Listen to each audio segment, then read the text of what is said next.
So much for all those updates. Shifting focus now, United States President Donald Trump on November 6th, commenting on the progress of trade talks with India, claimed that Prime Minister Narendra Modi had largely stopped buying oil from Russia. Calling PM Modi a great man and a great friend, Trump had announced he may visit India in 2026 as part of the ongoing efforts to strengthen relations between the two nations. Addressing reporters at the White House on the trade talks between India and the US, Trump said, and I quote, "They are going good. He stopped buying oil from Russia largely. He is a friend of mine and we speak. He wants me to go there, India. We will figure that out. I will go.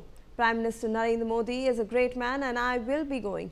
Let's listen in to what he has actually stated.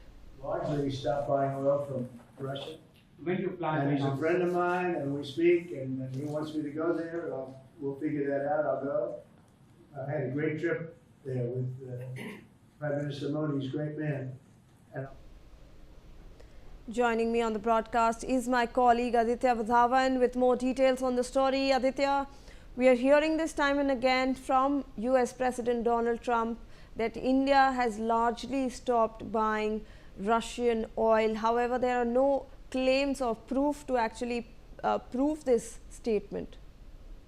Well, absolutely, Shivani. Since we have seen, U.S. President Donald Trump has been, trying to make a pressure in India, so that it stops buying oil from Russia, because as per his version, countries that are buying oil from Russia is giving fuel to Russia for waging a war against Ukraine. And so clearly, this repetition of these statements by U.S. President Donald Trump simply, it's a sort of a fear, it's a sort of a pressure tactic that, Trump is using on these countries, on several countries, including India. So, but however, several time and again, Ministry of External Affairs in its weekly briefings have said that, the India's energy and oil needs are, are guided by the need requirements of the people of this country, and in the recent past we have seen how India has been diversifying its trade options. Absolutely. Aditya, please do stay on with us. We have another breaking input on the story.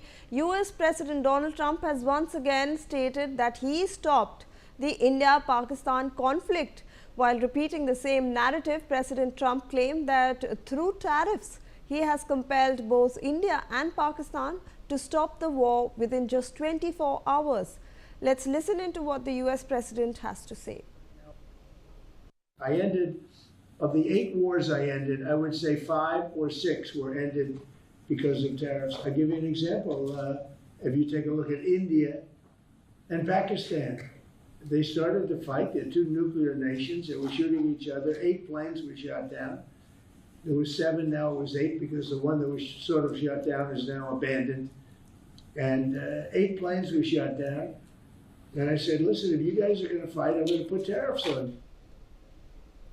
All right. Aditya is still live with us on the broadcast. Aditya, this is the 7th or the 8th time that President Donald Trump is repeating this statement.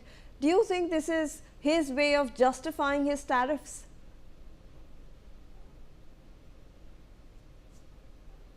Well, absolutely, Shivani. He has been, Donald Trump has been making such, comments that, he repeatedly now, for several times that, he stopped the wars, be it India, Pakistan, be it Israel, Iran, be it Thailand, Cambodia. So, he has now been repeated these statements quite far, which, certainly point to the fact that, which have no basis, he has been saying that, he through these tariffs, he has been justifying these tariffs. And when the world knows now, even the U.S. Supreme Court has, termed these tariffs by U.S. President Donald Trump as illegal, as invalid, because due to these tariffs, also there is a growing resentment among the American people against U.S. President Donald Trump. So indeed, these statements are not to be taken very, very seriously, because these statements he is making again and again, to create a pressure on this country. And indeed, we could definitely expect, a people's backlash over U.S. President Donald Trump. Already, in the history of America,